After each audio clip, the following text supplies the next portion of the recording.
क्या आरएसआई का यूज करके स्विंग ट्रेडिंग भी करी जा सकती है? इस स्ट्रेटजी के दो यूज केस हैं। एक तो आप सीधा इस स्ट्रेटजी से ट्रेड कर सकते हैं, दूसरा अगर आप किसी और स्ट्रेटजी से भी ट्रेड करना चाहते हैं, क्योंकि स्विंग ट्रेडिंग में आपके पास टाइम बहुत होता है। तो एक और समस्या जो अक्सर होती है कि स्टॉक सिलेक्शन कैसे करें, उसका बेनिफिट भी आपको इस स्ट्रेटजी से मिलने वाला है। तो इसके अंदर हम लोग सबसे पहले यूज करेंगे एक इंडिकेटर, जैसा कि हम लोग बात कर चुके हैं, तो आरएसआई की बात करेंगे। तो आई होप मैक्सिमम लोगों को आरएसआई का पता है।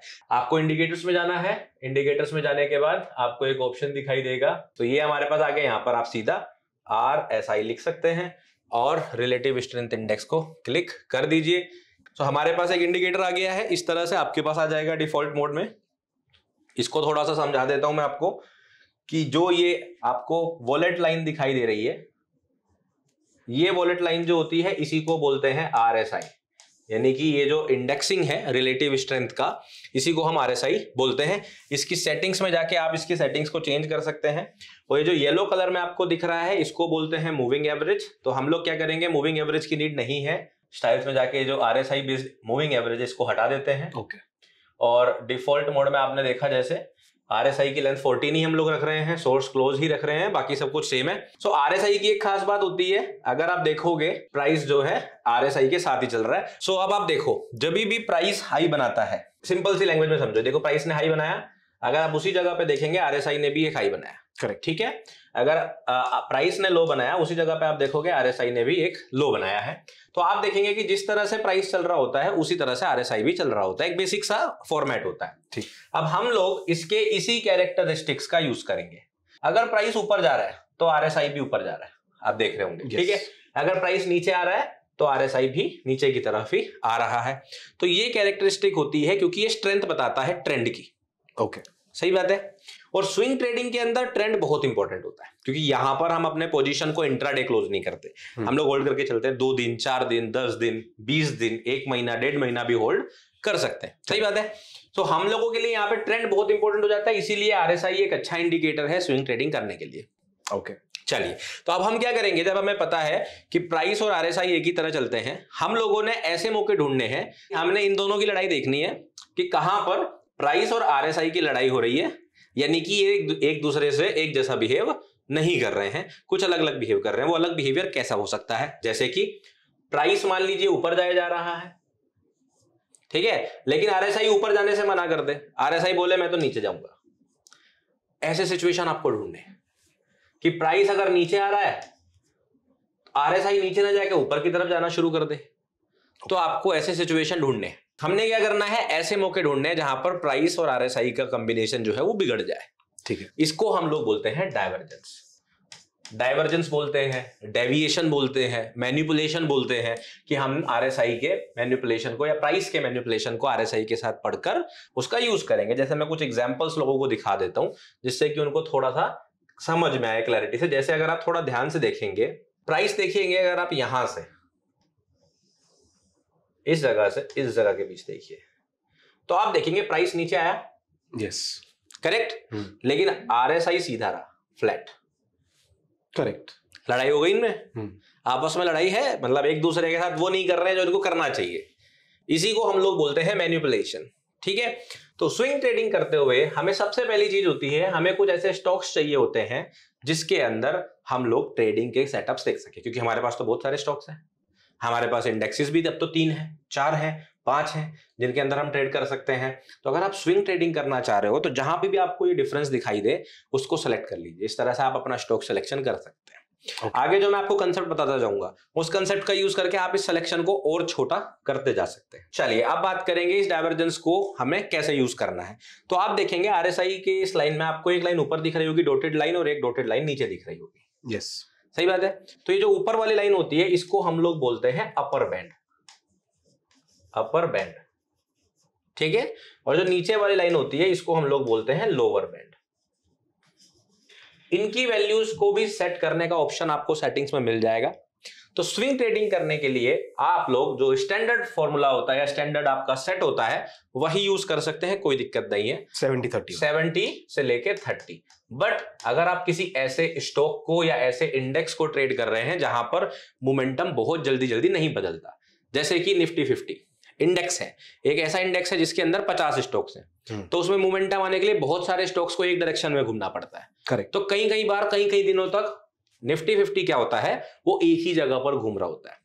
तो ऐसे के अंदर आप क्या कर सकते हो, इस कॉम्बिनेशन को थोड़ा छोटा कर सकते हो, 65 से 35 कर सकते हो, या 70-30 ही रहने दे सकते हो, दैट इज फाइन। फिलहाल जो वैल्यू सेट है वो 70 है और नीचे की तरफ अगर आप देखोगे 30 ही सेट है, तो हमारा काम यहां पर भी बन गया। तो हमने क्या करना है, जो कंडीशन हमने देखी थी कि मैनिपुलेशन हमें देखना है, प्राइस और आरएसआई अलग अलग बिहेव कर रहे हैं, वो देखना है या तो अपर बैंड के ऊपर हो या लोअर बैंड के नीचे हो। ओके, बीच में नहीं होना चाहिए, इस बीच के हिस्से में हम कुछ नहीं करेंगे। तो अगर आपको प्राइस और आरएसआई कुछ अलग अलग करते हुए दिखाई दे, किस हिस्से में, इस हिस्से में, तो आपको क्या करना है, कुछ नहीं, उन स्टॉक्स को आपको छेड़ना नहीं है।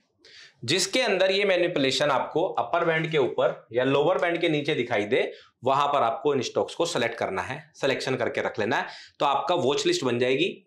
आप दिन में एक बार में आपने जैसे निफ्टी 50 के स्टॉक्स देख लिया आपने, या निफ्टी 200 के सारे स्टॉक्स देखते चले गए जल्दी जल्दी आरएसआई लगाकर, ठीक है। या फिर आप कोई स्क्रीनर यूज करके आरएसआई की वैल्यू डाल के देख सकते हैं कि ऐसे स्टॉक्स जिनका आरएसआई वैल्यू 70 के ऊपर चल रहा हो या 30 के नीचे चल रहा हो, आप बहुत आसानी से इनको फिल्टर आउट कर सकते हैं। तो जहां पर भी प्राइस के अंदर मैनिपुलेशन होगा, मैंने पहले भी कई बार समझाया है, जब भी प्राइस के अंदर मैनिपुलेशन होगा वहां पर कोई इंस्टीट्यूशनल स्टेप जरूर आएगा, इंस्टीट्यूशनल मनी इन्वॉल्व होगी, क्योंकि प्राइस को मैनिपुलेट मैं और आप नहीं कर सकते। पहला चीज हमने देखना है अपर बैंड या लोअर बैंड, यानी कि इसको ओवरबोट और ओवरसोल्ड भी बोलते हैं। Correct. इस जोन में हमें देखना है मैनिपुलेशन, और उसके बाद हमें वेट करना है मार्केट स्ट्रक्चर शिफ्ट का। मार्केट स्ट्रक्चर शिफ्ट क्या होती है, जिस भी डायरेक्शन में प्राइस चल रहा होता है, लेट्स सपोज प्राइस ऐसे ऊपर ऊपर चल रहा होता है, अचानक से प्राइस लोज ब्रेक करना शुरू कर दे, तो जब भी प्राइस अचानक से ऊपर ऊपर जा रहा होता है और जब ये पहला लो ब्रेक करता है, इस जगह पर ही हम लोग बोलते हैं मार्केट स्ट्रक्चर शिफ्ट, ठीक है। इसी तरह से वाइसे वर्सा, जब प्राइस नीचे से ऊपर जा रहा होता है या ऊपर से नीचे आ रहा होता है और फिर अचानक से वो जब ये पहली बार ऐसे हाई ब्रेक कर देता है, इस हिस्से को हम बोलते हैं कि मार्केट का जो स्ट्रक्चर था वो अब शिफ्ट होकर दूसरे डायरेक्शन में बदल रहा है। तो हमने क्या देखना है, मैनिपुलेशन, और उसके बाद ये मार्केट स्ट्रक्चर शिफ्ट, उसके बाद हम लोग स्विंग ट्रेडिंग कर सकते हैं, ठीक है। चलिए अब मैं आपको इसका एग्जांपल दिखा देता हूं जिससे कि आपको क्लियरली समझ में आए, क्योंकि यहाँ पे मैं आपको समझा रहा था साइकोलॉजी, तो मैं आपको एक मैनिपुलेशन का एग्जांपल जरूर दिखा दूंगा, क्योंकि ये भी 3 महीने पुराना है, अप्रैल का चार्ट है। तो आप देखेंगे यहां से प्राइस नीचे गया हुआ है, करेक्ट, लेकिन अगर आप देखेंगे आरएसआई ऊपर आया, इसी को हम लोग बुलिश डाइवर्जेंस भी बोलते हैं, मैनिपुलेशन भी बोलते हैं, आरएसआई के साथ प्राइस का, ठीक है। तो ऐसी जगह पे हमने सिलेक्शन कर लेना है। अब उसके आगे लाइव प्राइस है तो हम वहां नहीं जा रहे, थोड़ा पीछे देख लेते हैं। तो जैसे हमने यहां पर देख सकते हैं, हम यहां पर देखेंगे, क्योंकि फिर अंश की एक खास बात है, फिर ये मुझसे हमेशा पूछते हैं स्टॉप लॉस वाला नहीं दिखाया आपने, तो पहले वही दिख रहा है तो वही बता देता हूँ, इनकी समस्या खत्म करते हुए चलता हूँ, क्योंकि आप में से भी कुछ लोगों की समस्या हो सकती है। तो यहाँ देखिए आरएसआई आपका ऊपर चल रहा है, प्राइस ऊपर जा रहा है, ठीक है, लेकिन आप यहां पर देखेंगे, इस जगह पर देखिए आरएसआई भी ऊपर है, प्राइस भी ऊपर है। अब आप देखेंगे प्राइस ऊपर ही गया है, यस, आरएसआई ऊपर नहीं गया है, या तो सेम हो गया है या नीचे की तरफ गया है। अगर आपको वैल्यू टू वैल्यू देखेंगे थोड़ा नीचे है, ठीक है, बोर्ड में हो सकता है लोगों को ना दिखाई दे रहा हो, ठीक है। तो इस जगह पर, अब इस जगह पर होता क्या है, कई बार जब हम लोग इस प्राइस को ऐसे देख रहे होते हैं तो आपको एक्चुअल में जब रियल प्राइस चलेगा तो ऐसा दिखाई देगा। तो इस जगह पर आप देखेंगे आरएसआई ऊपर नहीं जा रहा, प्राइस ऊपर जा रहा है, करेक्ट, ठीक है। तो कई बार लोग क्या करते हैं, ऐसा डाइवर्जेंस देखकर सीधा ट्रेड लेने की कोशिश करते हैं कि अब हम लोग जैसे ही कोई हमें कंफर्मेशन मिलेगा हम ट्रेड कर लेंगे। तो कंफर्मेशन के नजर में, जैसा अक्सर आप मुझसे डिबेट करते हो कि सर बेरिश एनगल्फिंग बन गई, हैमर बन गई, तो आप इस पे क्यों ट्रेड नहीं लेते हो। देखो अब आप इसको बेरिश एनगल्फिंग बोलोगे, इससे अच्छी बेरिश एनगल्फिंग नहीं हो सकती, करेक्ट। प्राइस ने पिछले कैंडलस्टिक के भी हाई को इनगल्फ करा है और लो के नीचे क्लोज हुआ है, राइट। तो अधिकतर लोग ऐसा सोचेंगे कि मार्केट अब शिफ्ट होगी, डाइवर्जेंस भी बन गया हमारा और अब प्राइस नीचे गिरना चाहिए, करेक्ट। लेकिन मैंने आपको कंडीशन क्या बताई, मार्केट स्ट्रक्चर शिफ्ट की। मार्केट स्ट्रक्चर शिफ्ट कहां होगा, कोई लो ब्रेक होने पर। लो कहां है हमारा, ये वाला, करेक्ट। तो मेरे नजर से मैं तो मार्केट स्ट्रक्चर शिफ्ट का वेट करूंगा, ठीक है। एक पैटर्न ट्रेडर क्या करेगा, शॉर्ट की एंट्री प्लान करेगा, करेक्ट बात है, ठीक है। अब देखते हैं प्राइस क्या करता है।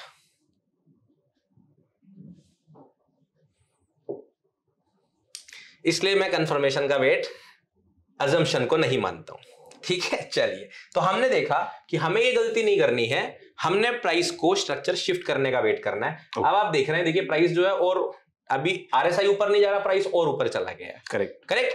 बट क्योंकि प्राइस लगातार ऊपर जा रहा है और हमें एक भी बार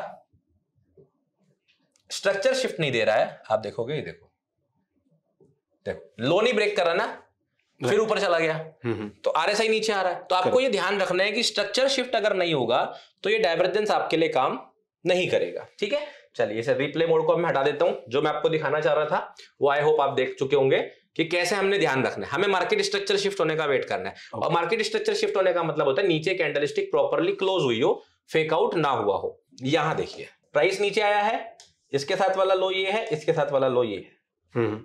आरएसआई ऊपर आया है कि नहीं? ओके, देखिए इस हिस्से को देखिए, करेक्ट, और इस हिस्से को देखिए, ये देखिए थोड़ा ऊपर है, वो लाइन पर बिल्कुल टच कर रहा है, 40 की वैल्यू को टच कर रहा है, 30 की वैल्यू को टच कर रहा है। करेक्ट। तो यहां पर हमने देखा डाइवर्जेंस बना है। जब डाइवर्जेंस हमारा बना है, करेक्ट, तो अब हम देखेंगे स्ट्रक्चर शिफ्ट होने का। तो हमने क्या करना है, इस वाले लो, इस वाले लो, इनके बीच में जो हाई हो, कोई भी हाई, उसमें से सबसे पहले हाई ब्रेक होने का वेट करना है। तो अगर आप देखेंगे हमारे पास पहला हाई तो यही है, लेकिन उसके बाद ये भी एक स्विंग हाई बना हुआ है। ओके, क्योंकि इस कैंडलस्टिक के भी लेफ्ट में एक कैंडलस्टिक है और राइट में कैंडलस्टिक है जिसके हाई से नीचे है। करेक्ट। तो हम इसको भी कंसीडर कर सकते हैं, इसको भी कंसीडर कर सकते हैं, बीच में कोई और बनेगा तो उसको भी कंसीडर कर सकते हैं। ठीक है, तो अब हमें क्या करना है, लो ब्रेक होने का वेट करना है। तो हमारा लो क्या हुआ, कोई यहां खींचेगा कोई यहां खींचेगा, मैं दोनों ही एग्जांपल आपको दे दूंगा, उसमें कोई दिक्कत नहीं। मैं ये वाला कंसीडर करूंगा क्योंकि सबसे पहला हाई यही है। ठीक है, ये ब्रेक होता है तो यहां पर अब हमारा क्या हो गया, मार्केट स्ट्रक्चर शिफ्ट। तो हमारी कंडीशन क्या थी पहली, कि डाइवर्जेंस बना हो ओवरसोल्ड सिचुएशन में, यानी कि 30 के पास, वो फिट हो रहा है, डाइवर्जेंस बन रहा है, ये फिट हो रहा है, मार्केट स्ट्रक्चर शिफ्ट हो रही है, फिट हो रही है। अब आपको क्या करना है, जो ये हाई है इसके आसपास, इस हिस्से में इतना ऊपर इतना नीचे, क्योंकि एग्जैक्टली अगर मैं आपको बोलूंगा इसी पर एंट्री लो, हर बार आपको नहीं मिलेगी प्रैक्टिकली। तो आपने स्टॉक सिलेक्शन कर लिया था डाइवर्जेंस से, अब आपने जो है यहां पर अपनी एंट्री प्लान कर लेनी है। ओके, स्टॉप लॉस आप सिंपली सबसे नीचे वाले लो के पास रखेंगे। ठीक है, और मिनिमम ये जो लेंथ है, इतना ही लेंथ आप मिनिमम पहला टारगेट करेंगे एंड देन उसको ट्रेल करेंगे। ठीक है, स्टॉप लॉस आप यहां लगा देंगे अपना पहला टारगेट बुक होने के बाद, और ट्रेल कहां तक करेंगे, जहां से वो मूव शुरू हुआ था। ओके, ठीक है, तो इसको अब हम एक बार आरआर टूल के साथ लगाकर देख लेते हैं कि क्या हमारा इसमें रिस्क टू रिवॉर्ड बनता है, क्या लेने लायक ट्रेड बनती है कि नहीं बनती है। तो ये हमने लगाया, हमारी ये एंट्री थी इस हाई के ऊपर। मैं कंसीडर कर रहा हूं हमने थोड़ा बहुत ऊपर ही लिया होगा, थोड़ा और ऊपर कर लेता हूं इसको। आपका स्टॉप लॉस यहां पर आप रखेंगे लो के पास, और मिनिमम 1:1 का आपका पहला टारगेट, तो आपने पहला टारगेट यहां पे बुक कर लिया। करेक्ट, ठीक है, आपका पहला टारगेट बुक हो गया, आधी पोजीशन हमारी बुक हो गई। फिर हमारा सिंपल सा लॉजिक होता है, दूसरी पोजीशन को करेंगे जहां से मूव शुरू हुआ था। यहां पर हम अपना सेकंड टारगेट करेंगे, और आप देख रहे हो प्राइस ने यहां पर भी टारगेट कंप्लीट किया है। करेक्ट, ठीक है, तो यहां पर इसका मेन टारगेट कंप्लीट हो गया। अब आप इसके ऊपर होल्ड करना चाहते हो नहीं करना चाहते हो, आपके ट्रेलिंग कैपेसिटी के ऊपर है। आप अलग अलग टूल यूज कर सकते हैं, EMA 21 यूज कर सकते हैं, कई सारे तरीके होते हैं जिसको आप यूज करके ट्रेलिंग कर सकते हैं। वो एक सेपरेट पार्ट है, बहुत सारे लोग ऑलरेडी जानते भी होंगे। तो इस तरह से आपने ये सेटअप देखा, तो इस तरह से आप इसकी स्विंग ट्रेडिंग कर सकते हैं, और ये चीज आप इंडेक्स स्टॉक्स किसी के अंदर भी कर सकते हैं। एक कॉमन मिस्टेक जो मैं अक्सर इंट्राडे ट्रेडर्स को करते हुए देखता हूं, वो होती है सुबह मार्केट ओपन होते ही चार्ट ओपन करना और जल्दी से कोई ना कोई ट्रेड लेने की तैयारी शुरू कर देना। और एंड रिजल्ट इसका क्या होता है, अक्सर निराशा ही हाथ लगती है। 90% ट्रेडर्स अक्सर इसी वजह से फेल होते हैं। अगर आपको भी ये कंफ्यूजन रहता है कौन सी ट्रेड लेनी है, कौन सी ट्रेड अवॉइड करनी है, तो इस सब का सोल्यूशन आपको मिलेगा एक प्रॉपर ट्रेडिंग सिस्टम के साथ ही। अपसर्च पर मेरा एक इंट्राडे ट्रेडिंग का कोर्स है जो कि आपको मदद करेगा एक प्रॉपर ट्रेडिंग सिस्टम बनाने में, और साथ ही इस कोर्स के अंदर आप लोग सीखेंगे 2 पावरफुल ट्रेडिंग स्ट्रेटेजीज, एक बोलिंजर बैंड और RSI डाइवर्जेंस के साथ, दूसरा EMA के साथ प्राइस एक्शन का टॉप सीक्रेट। स्ट्रेटजीज के साथ आप लोगों को सीखने को मिलेगा risk management and capital protection की स्पेसिफिक टेक्निक्स। तो सोचो अगर आप एक प्लान के साथ डेली ट्रेड करोगे तो आपको रैंडम सिग्नल्स के पीछे भागने की जरूरत ही नहीं पड़ेगी। तो डिस्क्रिप्शन में दिए हुए लिंक से इस कोर्स को जरूर चेकआउट करो